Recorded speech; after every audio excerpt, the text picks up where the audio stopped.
Thank you. Thank you. Okay, Simon's guiding me here all the way. So we've got a hybrid afternoon. Thank you very much for coming to this event.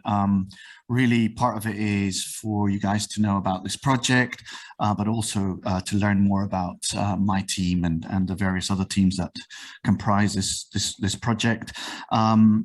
So really, the day is split into three parts.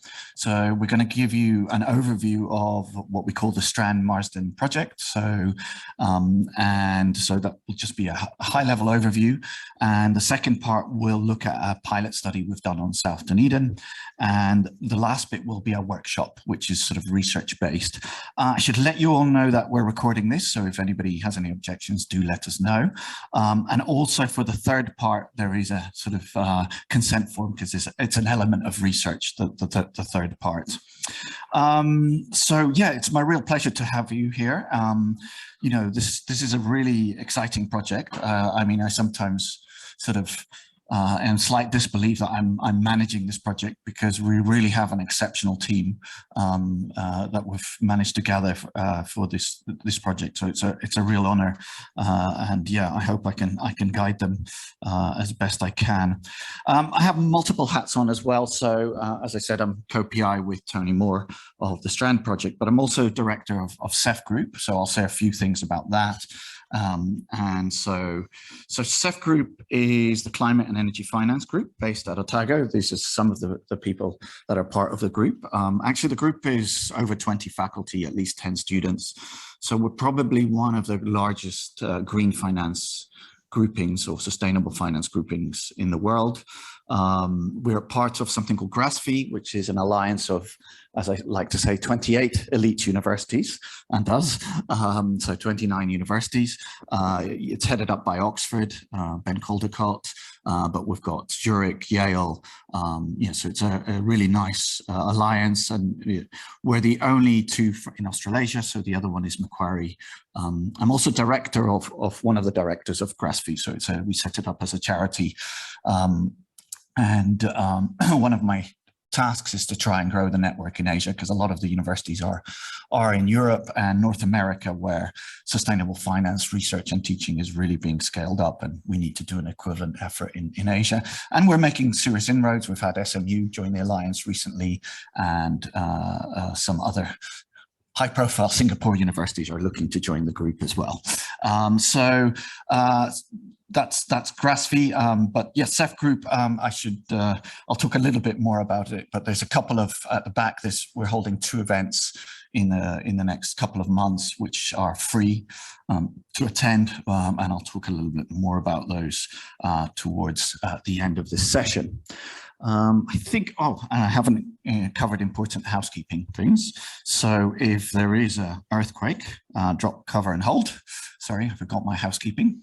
And the good people from Te Papa will come and guide us out. Stay away from windows.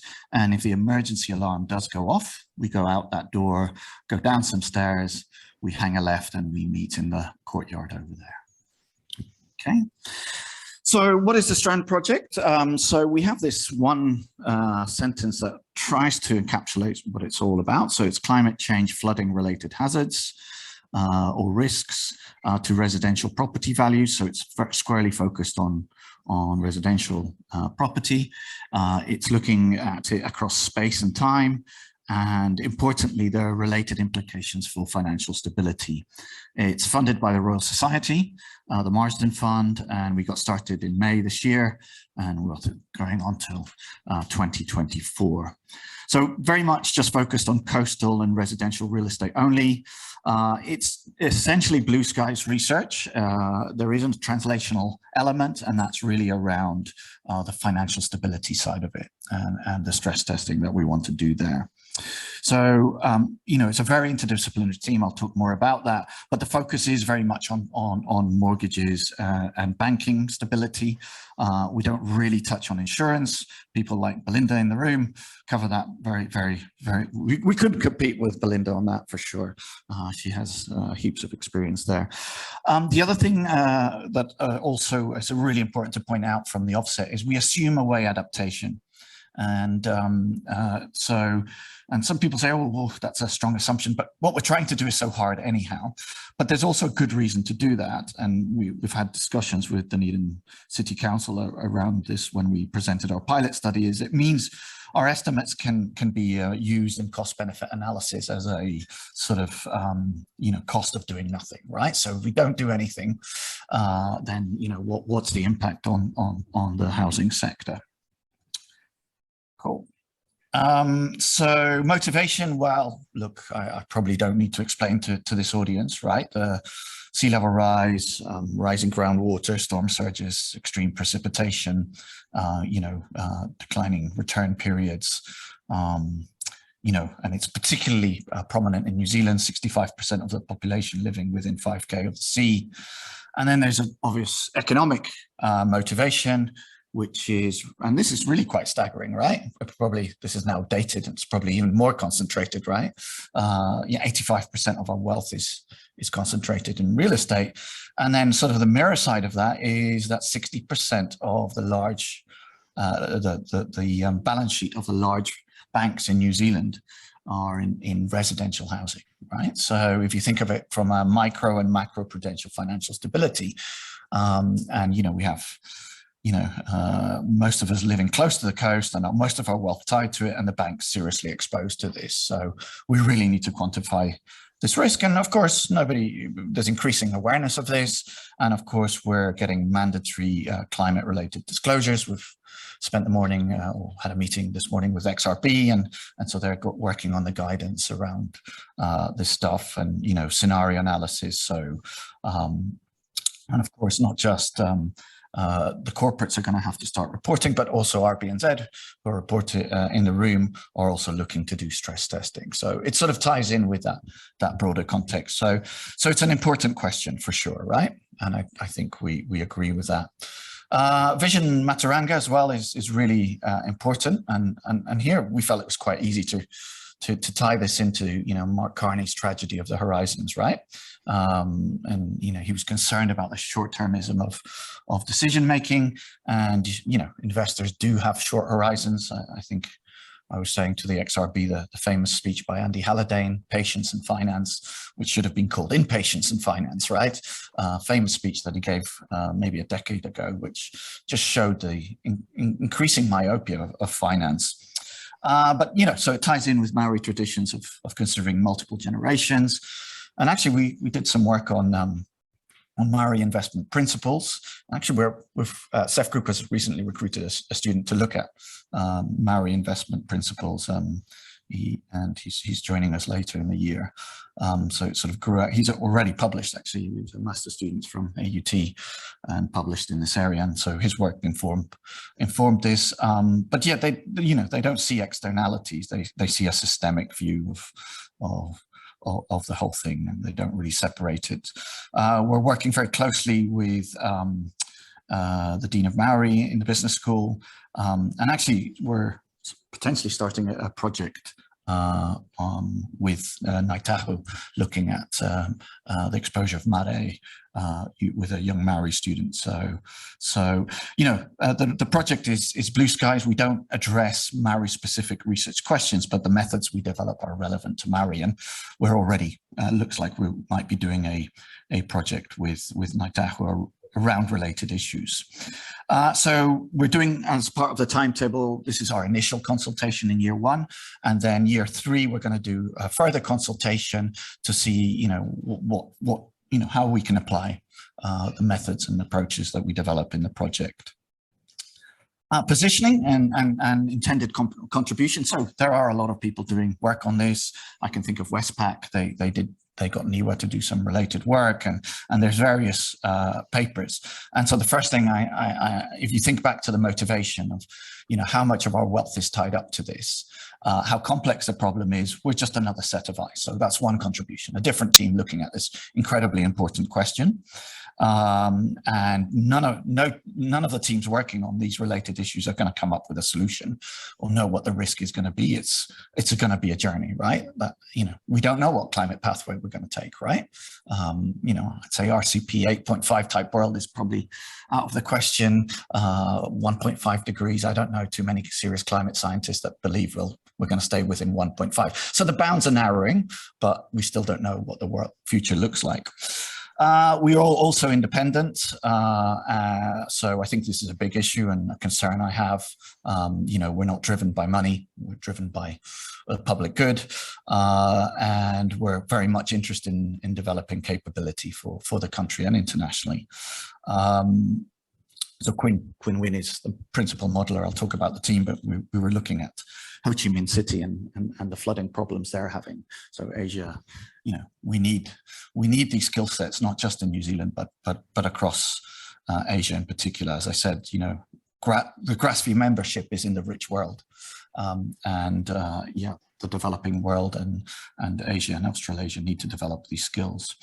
Another really important bit, again, is related to beyond the bathtub. So having hydrogeology sensitivity for certain locations. So a lot of the modeling that's been done so far, even in really high profile journals like Nature Climate Change, are essentially bathtubs. And Simon will show you that. First time I met Simon, I don't think he said hello to me. He said, "I don't like bathtubs," I think maybe he did say hello. Anyhow, so I think that's a huge element here. If we're going to understand this risk, we can't assume away geology. Geology is real, and hydrogeology is going to matter.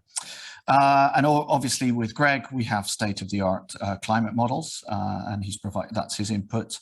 But we're not an environmental impact assessment. We're a very interdisciplinary team, but the questions are largely economic and financial.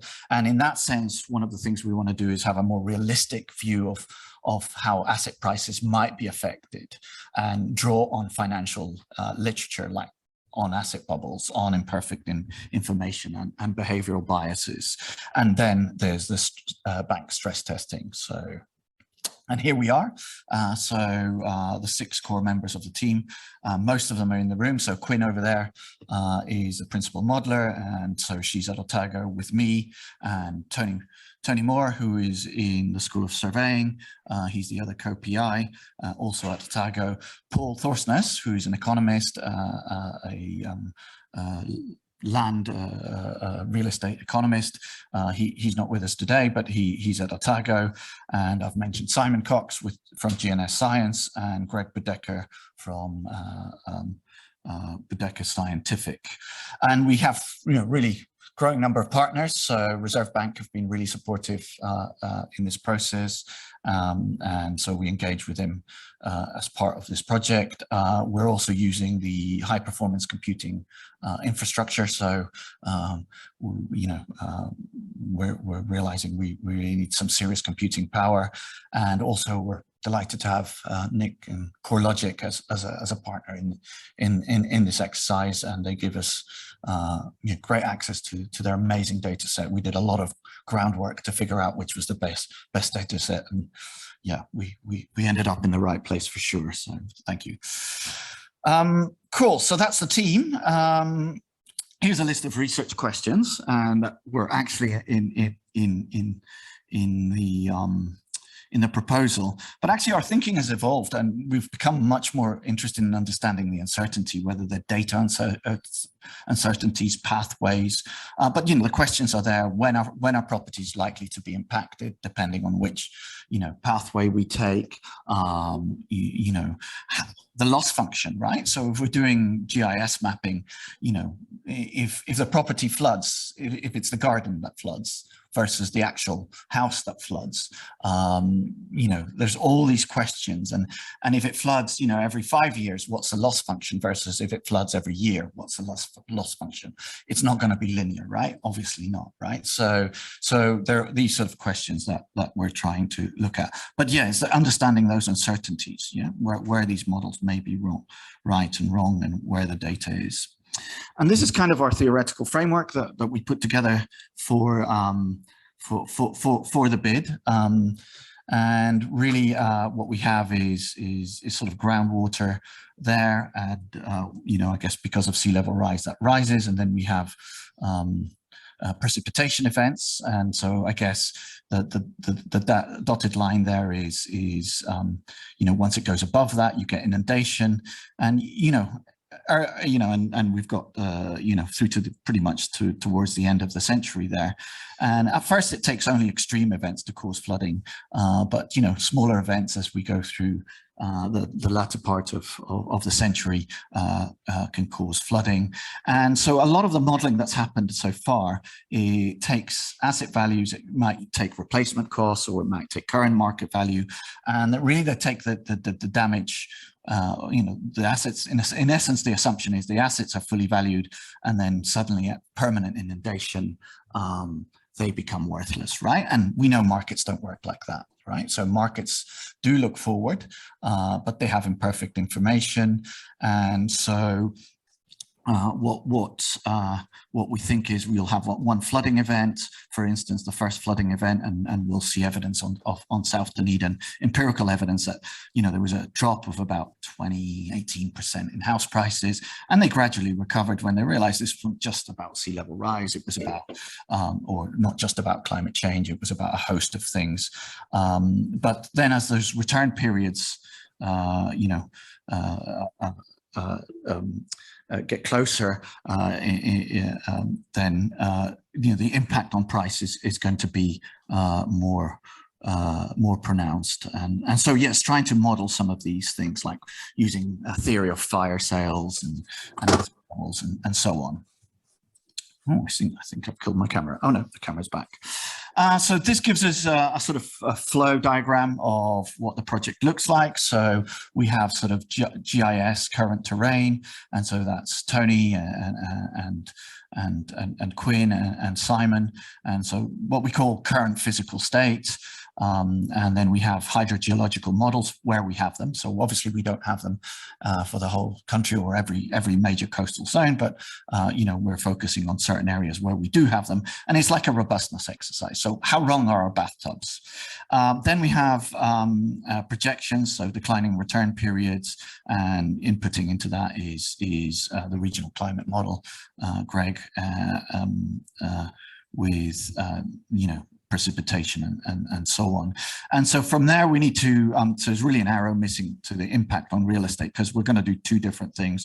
So just have some, I guess, just, you know, some loss functions that are built on economic and finance theory, but we're also going to do decision support modeling, and Tony will explain that more about that. And that's what the final part of today is, that the workshop part of that. And so then what we'll try to do is get to some sort of impact on real estate values. And then from that, we can flow on to the impact on the financial system and individual banks, right? And because in essence, we're doing a bottom-up approach, we will be able to look at the differential risk of the different banks in terms of exposure to these risks. Cool. And so over to Simon. Thank you, Ivan. Tēnā koutou katoa. I got up at 4 o'clock this morning and burnt some CO2, or created some CO2 to come here and give you a message. So it's important that I do this. I have to justify that to myself. And it's all around physical models. And so I just wanted to get this concept across to you about the importance of them in a very short amount of time. Many of you will know the MFE Preparing for New Zealand for Rising Seas report. It came out in 2015, and it came to Dunedin at a time when we just had a major event of surface water flooding. And what it highlighted there was the low-lying nature of the city and the number of houses that sit in there. And the big red bar in this graph shows you there the number of homes within half a metre of sea level, of spring high tide mark, was highlighted in that report. What wasn't quite so highlighted in that report was the fine print down the side here with a circle, which is essentially on the edge of all the maps. The elevation bands shown on this map are not hazard zones. Okay, so this was done with an assessment that was basically taking elevation and saying, hey, there might be a problem in these areas. But the problem is when you take something like that and you downscale it to the area, it's really hard for the person at the end of it not to take that as a hazard zone. Essentially, what that message turned into for Dunedin and for many places was what we called a bathtub model, which says that the groundwater will always be equilibrated with the level of seawater, and that the groundwater in underneath, as sea level rises, will match that. Now, you'll see that in papers all around the world where they take that as a model and they use that as a model. And I want to debunk that for you today. You can see in that same map from the MFE report for North Dunedin that there's this purple dot right in the middle there, which is the Logan Point Quarry, which you can also see here. It's right beside the stadium, right beside where the Highlanders play every week. And it's 39 metres below sea level, and it does not get seawater in it. And the reason it doesn't get seawater in it is it's because it's surrounded by basalt. It's a basalt plug that they're mining for aggregate. And it's tight as far as permeability. The water doesn't get through there. And it's a beautiful example of how silly the notion of a bathtub model is, because it doesn't take into account the natural system. So when you look at the natural system, it's way more complicated than just everything flowing through and equilibrating with the ground with the sea level. Firstly, it rains more in the hills, but anywhere on land where you're getting recharge of rain, it will flow down towards the coast. So we have a groundwater surface that's sloped. It always is sloped. It tries to equilibrate with gravity. And of course, depending on whether it's going through permeable sediment or impermeable sediment, means it'll have humps and bumps in that water table surface. So it varies locally. Sometimes it's a long way below ground, sometimes it's not. But the point is, if you raise sea level, and we've got on here rising up, it also lifts the slope of the water. It backs up. It can't flow down. And so what that does is it means that the potential area where you could have inundation goes way further inland than you would with a bathtub. And it gets topped up by the flooding that comes down and meets up with it. So it's a very different system from a bathtub one, and it's very dependent on geology. And if it's totally impermeable, then, and it's not connected to the sea, then you don't have any worries whatsoever. But if it's totally connected, as it is in this diagram, you do have a problem. But when you're coming to risk, and in an urban setting, we've got all of this engineering that we've done on top of it. So we're actually modifying the shape with all of our drainage and our urban surfaces. They act like a raincoat. They stop the water permeating in, they stop the shape of it. Sometimes when the drainage is efficient, it'll be clipping the shape of the water table. Other times it'll be coming overwhelmed. And as sea level comes up, it'll get overwhelmed in some places and not in others. So the urban system is quite different, and we've got the two interacting. So the message I want to give to you is that hazard is a function of elevation. It's not equal to elevation. Elevations are a little part of it. And if you want one example to take away, take the Netherlands, where you can see the sea level, the elevation of the land here in the scale on the right-hand side. 2/3 of the Netherlands is below sea level. And in fact, some parts of it are 12 metres below sea level. And if the bathtub model was correct, you would not have the Netherlands. Instead, we've got a combination of the polder and bosom system and the dikes, plus the drainage, plus the permeability of the ground. And they together create the situation you have, which at the moment is groundwater problems and hazards from the dike system getting overwhelmed by sea level rise coming up into it. And actually that's not very different from Dunedin, but it's very, very different from a bathtub. Thank you.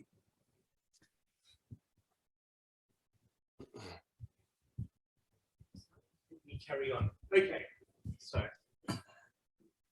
Hello all. Good. So I got asked by Simon, by Ivan, to join the team to provide the climate modeling that would be needed. And it immediately exposed a well-known deficiency of climate models that just hasn't really been surfaced. And so in fact, the STRAND project is going to be a little bit like a canary in a coal mine that will show a problem that needs to be resolved. We're working to resolve it. And I'll say a little bit more about that. But look, I'm sure maybe some people in the room already know this, but I'll tell you anyway, climate modelers don't care about you. They run their climate models not to serve the finance community at all, but to do experiments on the Earth. And because you only have one Earth, you create a proxy Earth in digital form, and you do all your experiments on that proxy Earth. And so what that's meant is that we do all of this climate modeling here. We do it under different regional RCP and SSP scenarios, the representative concentration pathway scenarios and the shared socioeconomic pathway scenarios. And the data just gets put in an archive, and many of the people in this room are free to use it, but it wasn't created for you, and it wasn't created with your needs in mind. Often created at a resolution at global scale of about 100 kilometers, regionally 20 kilometers if you're lucky, if you're very lucky. Whereas what you need for business and finance and insurance is models sometimes at a scale of 1 kilometer, and you'll see that in what, if you think back to Simon's previous slides and think about the scales at which flooding occurs, if you're not getting precipitation down to 1 or 5 kilometer scales, you're missing a lot of the structure.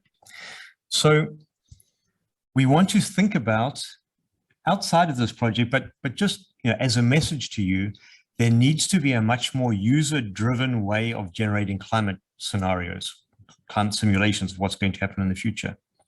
And so one of the reasons I'm here today is to sort of hear from people what they need and to translate that through into design of climate models. I'm not going to go into too much detail on this. I'm going to talk much more about this at the CEF group meeting at the end of the month, which Ivan has put up on the wall at the back. So if you want more on this, come to the meeting in Dunedin. But look, some of the challenges is there's this disconnect between business demands and what science can currently provide, and that's becoming clear through this project. Climate models were never designed to provide financially meaningful or useful information. And open access to data or repackaging by climate service providers is not enough. And all of this is becoming crystal clear. So look, here were the options for this project. So when Ivan first came to me, I sort of scratched my head a little bit, and I thought, well, one option is to go with weather at home. This is a set of regional climate model simulations that have been done for the Australia and New Zealand region, but it's done at this scale. This is what New Zealand looks like inside a weather at home simulation. It's run at about 50 kilometer resolution. So you're getting rainfall exactly. So in each of these little squares, the rainfall is just one rainfall number. It's exactly the same. And you can see that the country is resolved with the Southern Alps peaking at about 1,400 meters. If you think of Dunedin down here, Dunedin's actually a fairly high plateau at about 400 meter elevation. And so you can imagine that the weather at home model is not going to be resolving rainfall over Dunedin particularly well. And so Ivan would squeal if I gave him weather at home data for use in STRAND, because he's going to say, this doesn't look right, and he'd be right, because what it should really look like inside the model is something more like this. Another way to go, rather than weather at home, is you build something called the stochastic weather generator model. So this is a statistical method for creating believable precipitation that looks like real precipitation, but it is synthetic precipitation, but at least it's consistent with the current climate state. It's great people do these models, but they tend to be single site models. And we have a single site stochastic weather generator that I'm going to use to provide precipitation data to the STRAND project, but it's always going to be for a single site. And if we want to start understanding how the spatial morphology of rainfall might affect flood risk, we need to go a step further. The step further is difficult. What you really want is a state-of-the-art stochastic weather generator that now resolves the precipitation spatially. And very few people around the world have done that successfully. By very few, I mean, 3 or 4, maybe even none. None have done it in a way that you maintain the physical consistency between precipitation and other climate variables.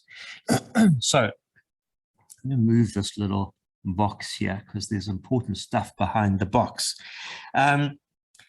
Belinda, who's sitting over there, and I have got together and we've created a company called Canute. And Canute is doing a lot of work on pricing climate risk. And under the banner of Canute, we are trying to build the state-of-the-art stochastic weather generator model that can do the spatial representation of precipitation properly for input into these kind of risk models. Here's an example. The model is called Freya. Here's 6 maps of temperature. One day I need to make this for precipitation, but bear with me for now. So this is temperature on the 1st of January, 1990. 5 of these maps are completely fake. I shouldn't say completely fake. They're synthetic. They are states of what the weather could have been on the 1st of January, 1990, under exactly the same climate that was in 1990, but didn't happen because of the butterfly effect. You can have something happen a few weeks ago that causes the weather today to be completely different, even though the climate is the same. So all except the one in the bottom left are weather states on the 1st of January 1990 that could have occurred but didn't occur. Only the one in the bottom left is what actually occurred. But we have an ability now. I mean, if you go and show these 6 maps to a climate scientist and without putting the date on the bottom and say which of these is fake, they would not be able to tell you. They are all 6 of them are statistically aligned. They're all statistically consistent with the climate state on that day. Let me move this a little bit again. Sorry for the people online. I hope you're not getting seasick. So here's an example. This was for the first week of 2019. It's the daily minimum temperature. And it's just an example of the kind of value you can get from such a stochastic weather generator. So all we've done here is we've taken a large ensemble of simulations, and that's one of the values of being able to do it this way. So in red here is our stochastic weather generator, a 135-member ensemble done incredibly computationally inexpensively. And you get a much better representation of the probability density function of what could have occurred in that first week of 2019. What actually happened are the little green squares down the bottom there. You can see on 2 of the days, the minimum temperature was between 16.2 and 16.4. You can see the 7 days in reality. You can see what you would get from a typical regional climate model with 50 members. That's the light blue with 50 members, the dark blue with 6 members. You can see it's not resolving the probability density function well, and it's biased towards lower temperatures. So we're kind of feeling confident that this regional climate model that we've developed, which we may end up using in STRAND, if it validates well, could end up being a very, very powerful way to do high resolution regional climate modeling at high spatial resolution in the future. Good. I'm going to now pass on to Tony. Let me move this back over here. Thank you, Greg. So just picking up the strand, so to speak.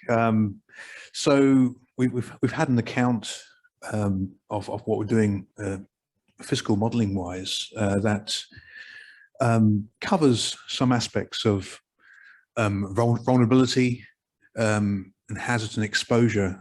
These are all components of coastal risk. So we've seen elevation and groundwater factor in as aspects of vulnerability. So the susceptibility of land to be basically under effect from hazards. The hazards themselves, through mainly as Greg's and Simon's accounts, sea level rise itself, of course, tides and precipitation. And of course, the assets at risk, so the exposed assets under exposure, which through these physical models are the built assets, the properties. But as you can see here, there's a lot more things that are in the mix here. We've got under vulnerability also sea defences, which also factor into how susceptible land is to hazards, and geology as well. We've got wave hazards themselves, and particularly on the human side of things, exposed assets. We've got, as well as the built environment, we've got natural assets at risk. We've got ecologically sensitive areas, conservation areas. We've got explicit models of population as well. And also, of course, we've got lots and lots of cultural, historical places that could be lost. And then that leaves resilience here. So resilience, we've kind of explicitly kind of picked out from vulnerability, and it's really these kind of human-led ways with which, if a hazard happens, how can we deal with it most effectively? So the coping mechanisms, basically, the infrastructure, the network of roads, the evacuation protocols in place, the state of emergency services, the attributes of the people themselves. So basically, certain members of the population are perhaps not as mobile as other members, and that they all factor in case a hazard happens, as to how much at risk an area is. So all this obviously is would make for a massive and kind of very complex model, which would take a very long time and with no certain outcome if we were to approach it in a way we approach the physical models, that explicit modeling that we've been talking about before. So in this stage, decision support stage, we propose to develop a coastal asset risk index, which uses expert rankings and expert weightings in order to prioritize these kind of criteria, these attributes that I've just shown you in those 4 areas, and combine them together in order to create a spatially varying risk index. I'll just pick an example here from the literature we've seen who try and do similar things, and that we're trying to build upon. An example from Bangladesh, the Meghna estuary here, where you've got indicators or criteria in each of the hazard, vulnerability, and exposure categories. These have been weighted by experts, relatively speaking, and combined to produce an integrated hazard index, vulnerability index, and exposure index, which in turn is combined to provide an overall erosion risk index. So in this decision-making phase of the STRAND project, we propose to build upon instances like these to basically come up with our own local criteria. And that's the purpose. Start that process going in the activity, the small group activity we've got later on this afternoon, and to develop a criteria for each of those 3 areas you see here: hazard, vulnerability, and exposure, but also resilience as well. So I'll talk a bit more about that later, but in the meantime, I'll pass back to Ivan.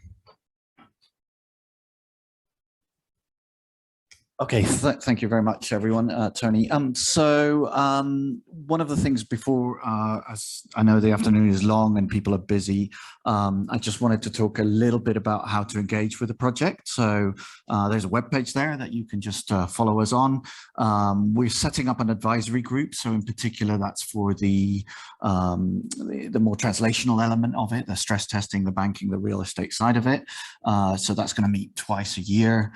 And so So, you know, we're working with RBNZ to maybe get most of the banking sector in there, but certainly our partners would be there. And yeah, so that's just a help to guide the project. We're open to collaboration with other researchers. So the reason we're in Wellington, we know that there's a big community here doing related research, and obviously it's where government is, so keen to do that. As I mentioned earlier, we're already starting a new collaboration related to this.